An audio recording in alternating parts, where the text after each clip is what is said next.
This is what I call a true triumph of unfortunate design.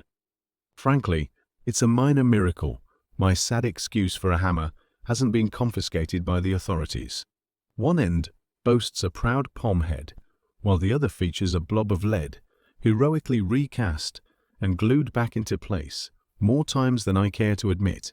After 3 years' use and abuse of this charming farce, I think it's about time I built a proper one, preferably with a lead head that doesn't require ritual sacrifice to replace. So here's the idea. The lead gets cast straight into a steel cap that screws on. I tin the inside of the cap first, and with the help of a tapered nut, the lead locks in solid once it's poured. A bolt pulls the lead head and the hammer handle tight against the center section. On the right-hand side, I cut an M16 fine thread, where a palm head with a slightly tapered peg screws in nice and snug. All in all, the job should take about an hour, and casting a new head should be a matter of just a few minutes. I make 2 caps so that I always have one in stock after pouring. It's a simple design, and the pictures pretty much explain the rest. So I hope you enjoy this short video and the music.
Alright, I've reached the end of this video.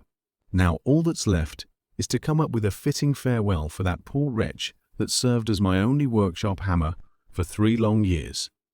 Respectful suggestions are welcome.